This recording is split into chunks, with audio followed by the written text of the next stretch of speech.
Hello, it's me again. Yes, guess where I am? Look at that flag over my shoulder. I'm still in Wales. You may or may not know that we produce a thing called the London Literary Pub Crawl that goes out in, well, at least every week, sometimes more than that, in Soho and Fitzrovia in central London. And the 14th of May every year has been designated Dylan Thomas Day. And Dylan Thomas, of course, as you'll know, if you've been on a literary pub crawl, was a man from Wales who liked the pint. And talking of which, as I'm walking through this little village of Clennon, I've come across a man called Dylan, who is also from Wales. There you are, hooray! and likes a pint. And you're in charge of this pub here, which is kind of pretty cool. I'm trying to get you in on there. And, oh, there we are. Let me just walk around this way a little bit. It's called the White Swan. The White Swan, excellent. I should have checked that you were all right being on social media as well, wouldn't you? But how long have you run this place for, Dylan?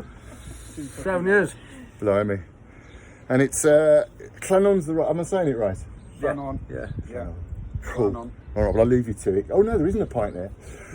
I'll have to come in for some research into Dylan Thomas's drinking habits later on. So see the bit. Thank you very much. So you'll see you'll see it over my shoulder now. This pub. It's one of my great offices of the world. Actually, there's quite a lot of stuff that I do here. Mainly because of the kindness of someone who lets us stay in the village. The lovely Morrises. They took pity on us when I started writing and didn't have money for holidays, and so they said about 15 years ago, they said, does it matter? Come and stay at our house and we won't charge you anything. And we do. We won't go into the domestics, but we do try and pay them something. But it was very kind that was how it all started. And of course, there's that connection, I suppose, with Dylan Thomas. I have some connection with him in that I did go to university, but not till I was 50. Dylan never did. Although his father was headmaster of Aberystwyth. Not at university, at school. Not in Aberystwyth, Cardiff. I'm getting it all completely wrong. It's in, a homecoming. They'll smack me for that. But he was a headmaster anyway, so he had some knowledge of English and literature, and used to send Dylan to sleep at night by reading Shakespeare's sonnets. And then also, of course, as you can see, we're on the High Street now in Clennon. And this behind me is a place called Swansea. That's where Dylan was brought up. Of course it was. Swansea. And this was called the Central Hotel. It's sadly not open now.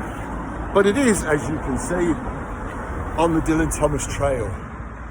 And the Dylan Thomas Trail, I'm not sure, I can't zoom in, can I?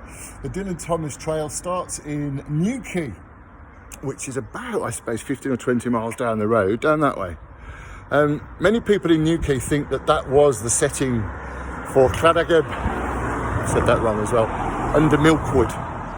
Although a lot of people, of course, will dispute that in other towns in Wales, particularly where Dylan's writing shed is.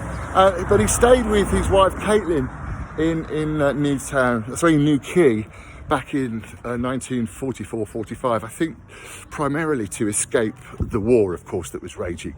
And again, if you come on the London Literary Pub Crawl, we take you to the pub where Dylan met his wife in the late 30s. But I'll tell you more about that if you come on the Literary Pub Crawl. So see you later. I'm not sure what ta-da is in Welsh. Ta-da!